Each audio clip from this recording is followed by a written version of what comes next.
sur la piste du grand cerf. John adore sa vie en pleine nature dans les forêts d'Alaska, mais une chose l'embête, son père est un chasseur et espère qu'il va le devenir lui aussi.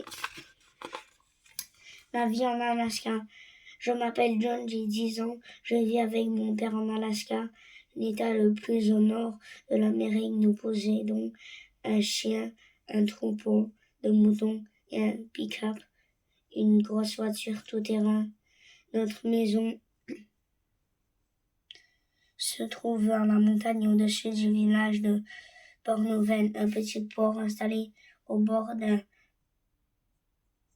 fjord. Ma mère, elle vit dans une grande ville à l'autre bout du pays. Je la vois pendant les vacances.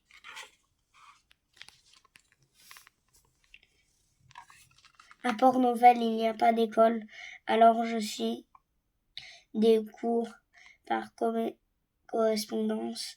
J'apprends mes leçons dans des livres et la maîtresse me donne des devoirs par Internet. Mais je passe plus de temps à marcher dans la montagne qu'à faire mes devoirs. En Alaska, chaque saison est différente. L'été, nous montons dans les alpages pour que les moutons mangent de la bonne herbe. L'automne, nous faisons des provisions de bois pour nous chauffer quand le froid arrive. À la fin de l'hiver, les brebis mettent leurs agneaux au monde et nous donnent du lait pour fabriquer du fromage. Puis vient le printemps, la saison de la pêche. Papa m'a appris à attraper les saumons qui remontent la rivière. Je suis devenue imbattable.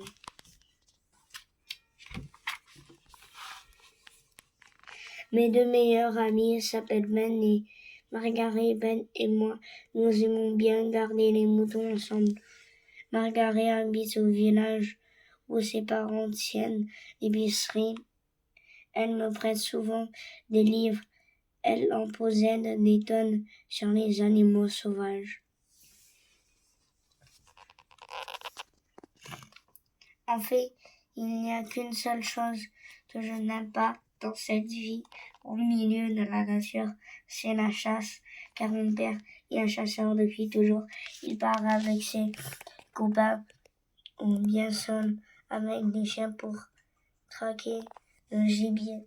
Au moment de l'ouverture de la chasse, le silence de la forêt devient pesant, car à tout moment, il peut être déchiré par un coup de feu. Bang! Et à chaque fois, je songe qu'un animal est peut-être mort.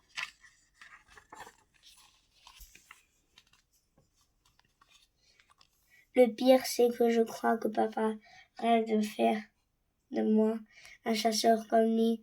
L'été dernier, il m'a dit bientôt nous irons chasser tous les deux entre hommes, comme mon père l'a fait avec moi, et tu tireras peut-être ton premier lièvre. Papa avait l'air heureux et fier, et moi, depuis ce jour-là, je fais des rêves étranges, mauvais rêves. Une nuit, j'ai rêvé que j'étais dans la forêt avec un groupe de chasseurs. Il y avait des cris et des aboiements des chiens furieux. Poursuivait un grand cerf. Le cerf fuyait vers le sommet de la montagne. Moi, j'étais debout sur un rocher. Arrivé en haut, le cerf s'est arrêté brusquement devant lui. Il y avait un précipice. Les chiens l'ont encerclé. À ce moment-là, le cerf a tourné la tête vers moi et m'a regardé avec des yeux sombres. Puis il s'est penché vers le précipice. J'ai crié non. Je me suis réveillé en sursaut, tout transpirant.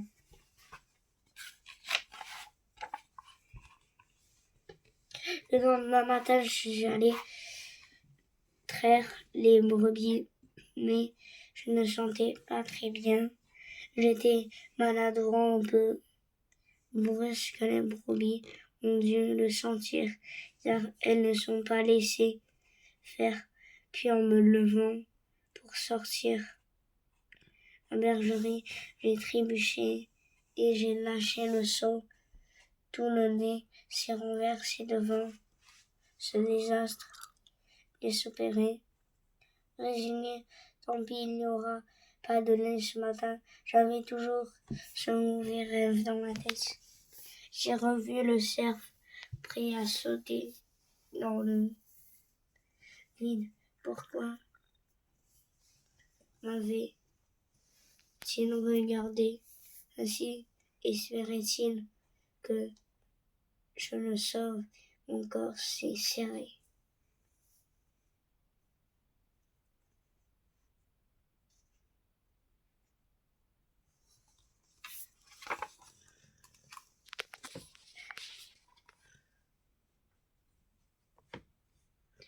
Quelques jours plus tard, papa est rentré du village et m'a dit de savoir. Bien, tiens, jeune, regarde, si cette casquette te va. Je l'ai achetée pour toi. C'était une casquette verte avec des cache-oreilles en fourrure, exactement celle dont je rêvais. J'ai bondi beaucoup de mon père pour l'embrasser. Puis papa a repris. Maman, tu pourras la mettre. Il fera froid quand nous partirons à l'aube. Je lui ai demandé où va-t-on chasser, assuré mon père. Je n'ai rien dit, mais j'étais abasourdi. Je regardais ma belle casquette. Je n'étais pas plus certaine qu'elle pèse tant que ça.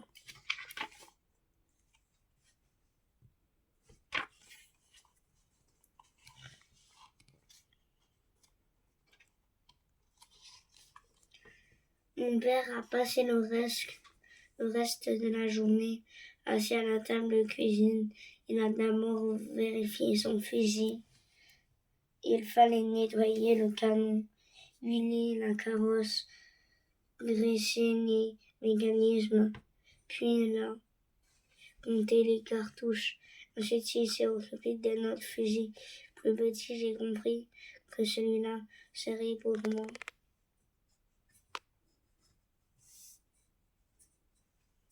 Le lendemain matin, papa a rêvé alors qu'il faisait encore nuit. Il a avalé mon bol de lait et je suis montée à bord du pick-up. Papa a branché le radio, le pick-up a grimpé la montagne en rugissant.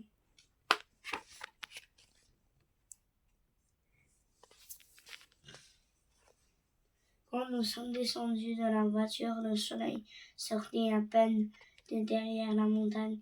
Le ciel était rouge. C'était magnifique. Nous avons marché pendant longtemps. Papa a porté un gros sac et nos 2 fusils en bandoulière. Rocky, notre chien, trottait à côté de moi. Puis nous sommes arrivés dans une clairière et Rocky s'est figé les oreilles, dressé la queue à l'horizontale. Papa m'a dit de ne plus bouger. Il a encouragé Rocky en chuchotant. Allez, va mon chien. Alors Rocky s'est élancé.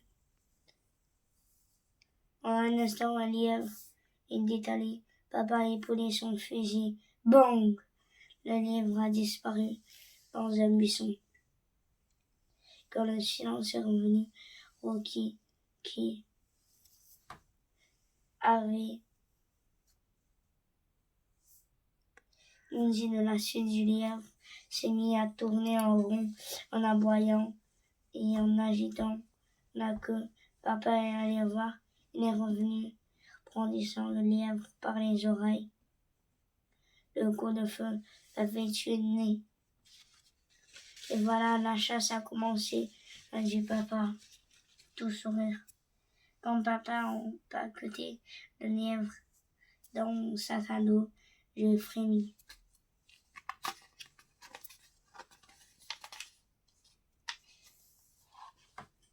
À midi, nous nous sommes assis au bord de la rivière. Papa a sorti du pain et du saucisson et du fromage. Moi, je n'avais pas très faim. En mordant dans son sandwich, mon père m'a raconté ses premiers souvenirs de chasse avec mon grand-père. J'aimais partir avec lui. Nous marchions en montagne du lever au coucher du soleil. C'est lui qui m'a appris à reconnaître les animaux, à les repérer, à tirer, à préparer la viande. Je lui ai demandé, mais ça ne te dérangeait pas de tuer des animaux? Papa a répondu, dans la famille, on a toujours chassé. Ton grand-père était passionné, un amoureux de la nature. Il respectait le gibier. Il m'a appris comment l'abattre sans le faire souffrir. Je regrette que tu ne l'aies pas connu. Il t'aurait aidé à vaincre tes peurs comme il m'a aidé quand j'avais ton âge. Tu sais, moi aussi j'étais un peu effrayée par tout ça. Je n'ai rien répondu. Je n'arrivais pas à comprendre comment pouvait-on à la fois aimer les animaux et leur faire du mal.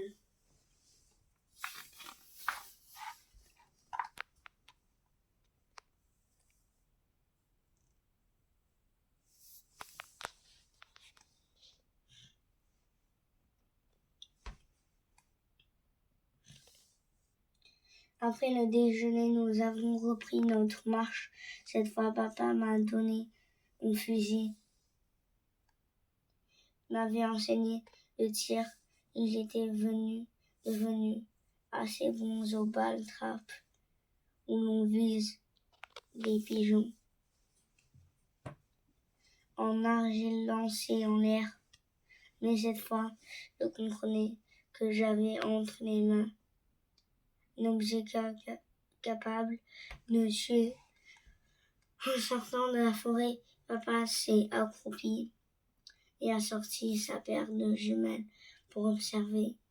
Puis, il m'a pris contre lui pour me faire regarder à travers les jumelles et a murmuré, là tu le vois, en face de nous, un petit lièvre était assis dans l'herbe, immobile.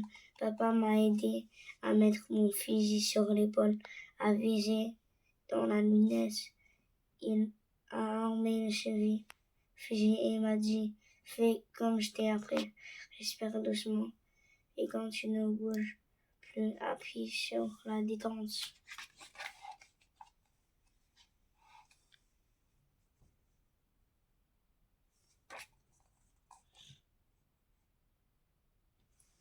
Je savais tirer sur une cible, mais ce que j'allais être capable de tirer sur un être vivant.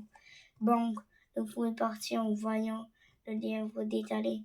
J'ai poussé un soupir de soulagement. J'avais raté. Papa était déçu pour moi, mais aussi un peu mécontent. Je t'ai connu plus à loin, a-t-il bougonné au bal trappe. Tu ne râles jamais ton coup, désolé papa. C'est bien que lorsque la cible bouge, a-t-il insisté, il faut viser un peu devant elle, sinon à cause de la vitesse, tu manques ton coup. Comme je ne disais rien, mon père s'est radouci. Le premier coup n'est pas facile, Tu feras mieux la prochaine fois. J'ai hoché la tête en silence, en évitant de croiser son regard. J'avais peur qu'il devine que j'avais fait exprès de tirer à côté.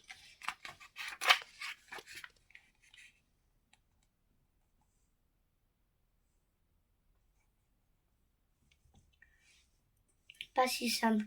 Le lendemain, j'ai trouvé Ben et nous sommes descendus jusqu'à Port-Nouvelle.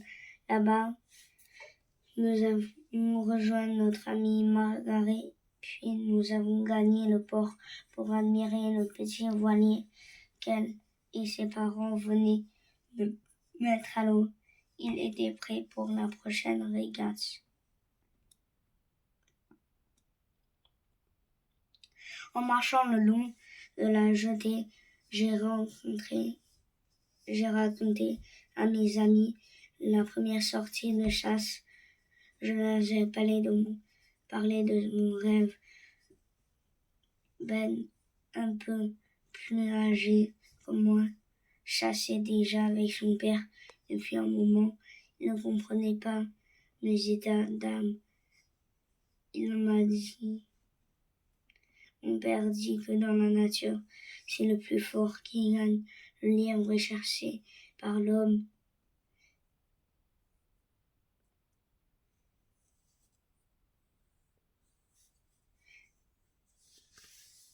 Et par le renard est chassé par le loup est chassé par l'homme. Qu'est-ce qu'il y a de mal à ça?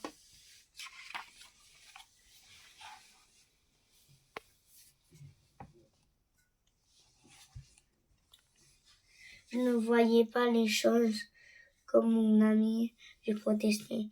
L'an dernier, j'étais soulagée quand ton père a abattu le loup qui avait massacré notre troupeau. Mais le lièvre ou la cerf, pourquoi les tuer? Ben, rétorqué, ben, pour les manger. Non, j'ai répondu. Je n'aime pas trop manger les animaux que chasse mon père. Ben insisté. Et les poissons, ça ne te dérange pas. Les pêcher pour les manger. Et les agneaux, on les vend bien à l'abattoir. Ben visait juste. J'aimais beaucoup la pêche au fond. En quoi était si différent de la chasse quand aux agneaux qui naissaient dans notre troupeau. C'est vrai qu'on ne pouvait pas tous les garder.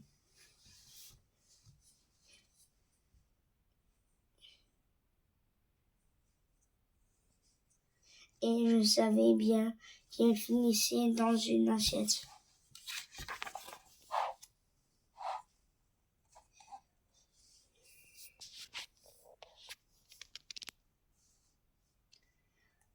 Margaret a poursuivi. Moi, je n'aime pas ceux qui tuent les animaux juste pour le plaisir, comme si c'était un sport. Mais pour mes ancêtres, la chasse faisait partie de la vie. Margaret est métisse. Son père appartient au peuple inuit, les premiers habitants de l'Alaska. Et il y avait encore des familles qui vivent comme ça. Ils mangent la viande de caribou et de phoque. Ils se servent des peaux et des fourrures pour s'habiller.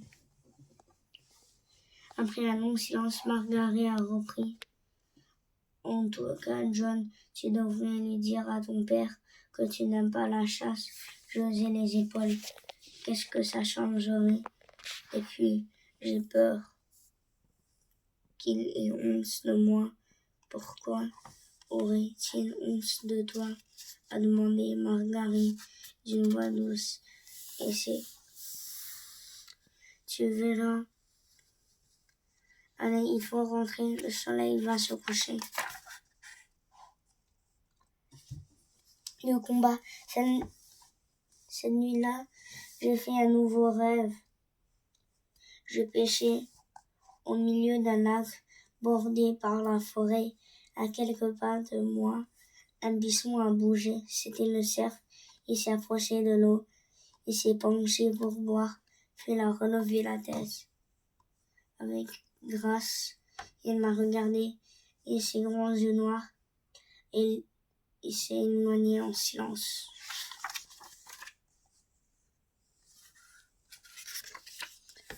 Le lendemain matin, je me suis réveillée très tard. Je me sentais reposée. Papa est rentré tout juste ce matin. Tu dormais profondément, a-t-il dit. J'ai préféré te laisser faire la grasse matinée. Ne t'en fais pas, nous partirons chasser un autre jour. Ouf, j'ai été sauvée pour aujourd'hui.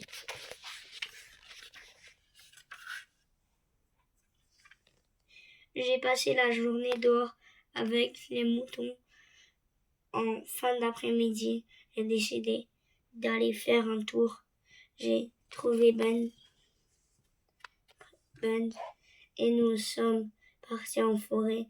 Nous étions en train de discuter quand j'ai entendu un rugissement terrible.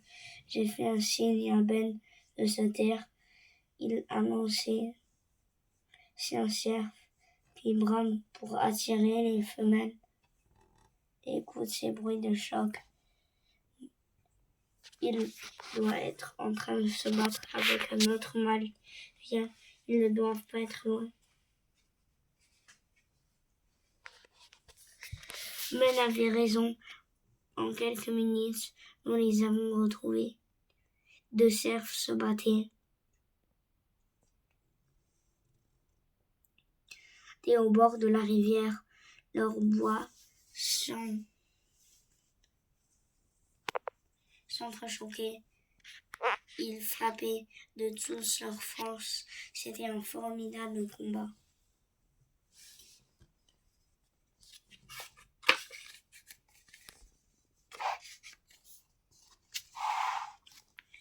Au bout d'un moment, l'un des cerfs a reculé, puis s'est éloigné.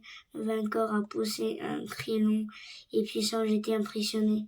Là, il s'est passé quelque chose d'incroyable. Le cerf, le vainqueur, s'est tourné vers moi. Et nos regards se sont croisés. Il n'osait plus bouger. J'avais un peu peur. En même temps, je me sentais bien. Son regard était tout exactement comme dans mon rêve. Quelle chance nous avions eu d'assister au spectacle de ces deux cerfs. Ben n'en revenait pas. Il s'exclamait.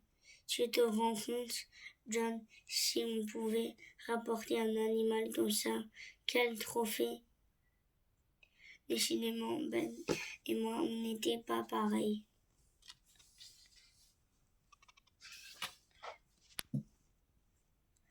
L'heure de vérité. Cette fois, je m'étais réveillé tôt et mon père annonçait tout joyeux. Ça va être la journée magnifique. Le soleil brillait, la forêt était splendide. La journée s'annonçait en effet très belle, sauf que nous partions en chasse de toute la matinée. Aucun animal ne se résignait. J'étais tellement heureux. Nous allions rentrer sans savoir sur la moindre de bête, faire un feu en cheminée et jouer aux cartes.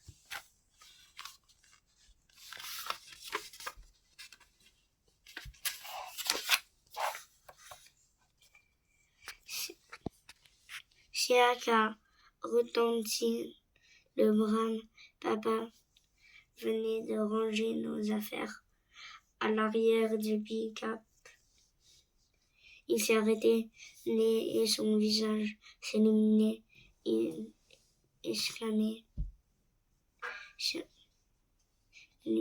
c'est un cerf et il n'est pas loin, s'est-il exclamé en se dépêchant de reprendre sa carabine. Chez moi, si nous sommes assez rapides, nous pourrons peut-être l'apercevoir.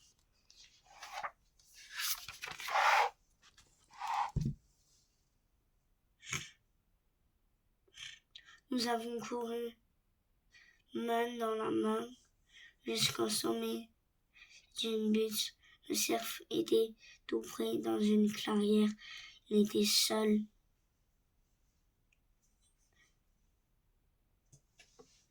Nous nous sommes couchés à plat ventre sur un sapin et nous l'avons observé.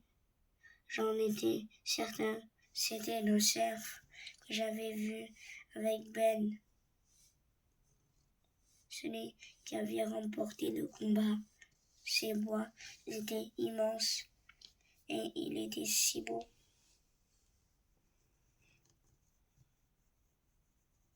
Soudain, j'ai sursauté. Papa avait épaulé sa carabine et calmé sa respiration. Il était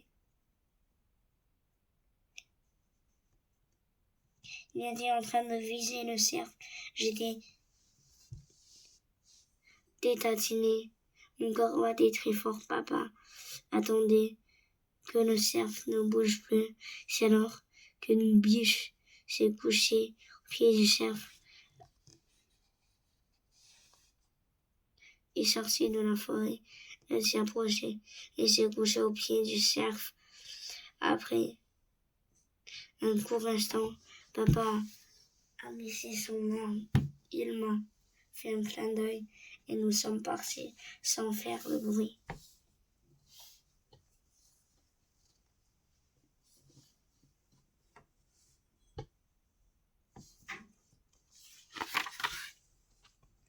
Sur le chemin du retour, j'ai demandé à papa pourquoi n'avait pas tiré. Il m'a souri. Ce cerf vient de rencontrer une biche. Ils vont s'accoupler dans quelques mois. La biche donnera naissance à son petit. Ce n'était pas le bon moment pour chasser ce cerf. Alors je me suis armé de courage et j'ai tout avoué en parlant sans m'arrêter. Papa, je suis sûr de vouloir apprendre à chasser. Je ne suis pas sûr de vouloir apprendre à chasser. Et j'ai raconté à mon père les rêves qui peuplaient mes nuits. Je lui ai dit que je me sentais incapable de tuer le moindre animal et combien j'avais peur de ne pas pouvoir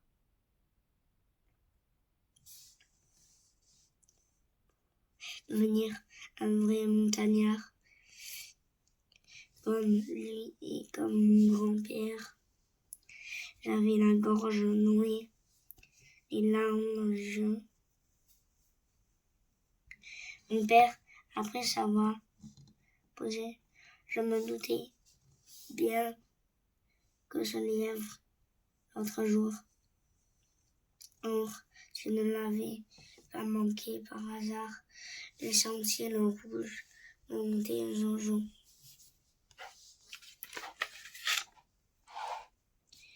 Comme nous arrivions pick-up, nous avons rencontré le matériel de chasse, puis nous sommes montés dans la voiture. Papa a continué. Quand j'ai compris que tu avais fait exprès de tirer à côté du lièvre, je me suis sentie triste. J'ai pensé à ton grand-père, à tous ceux qui m'avaient transmis à la nature qu'il aimait tant et que j'aime moi aussi. Il y a quelques années, je n'aurais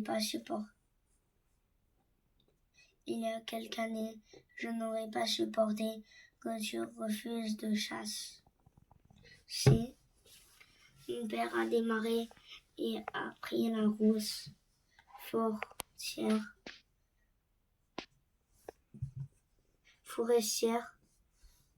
puis, avec un sourire en coin, il a dit combien notre monde change.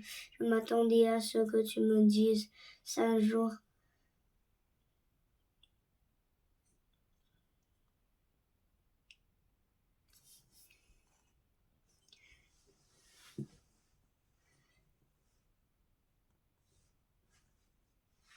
à ce que tu me dises. Ou l'autre.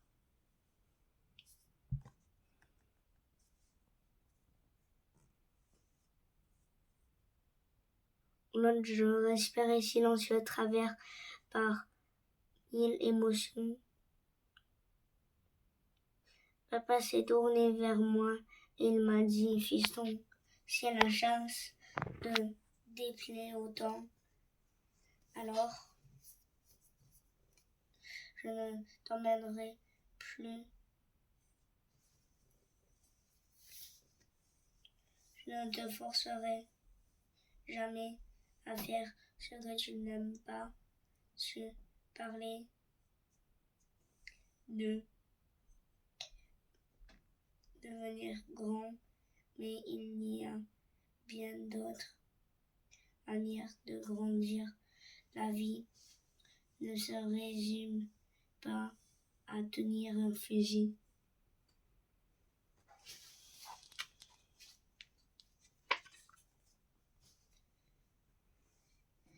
J'ai demandé d'un ton encore mal assuré. Alors, tu ne m'en veux pas.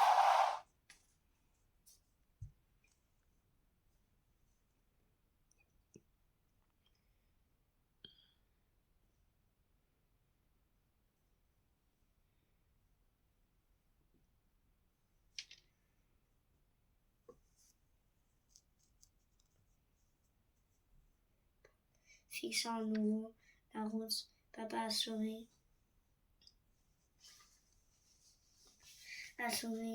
Et il a posé sa main à droite sur ma cuisine.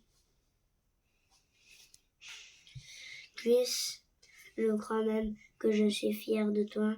Grandir, c'est être capable de dire ce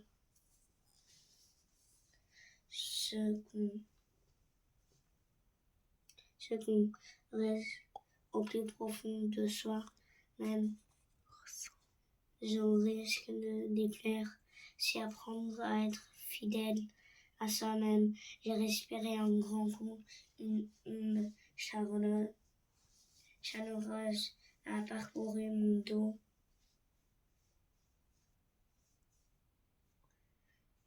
Lorsque le cerf est apparu dans le rétroviseur, j'ai sursauté. Je me suis retournée aussi vite que j'ai pu. J'espérais le voir encore pour croiser ses yeux noirs, mais c'était déjà trop tard. Fin.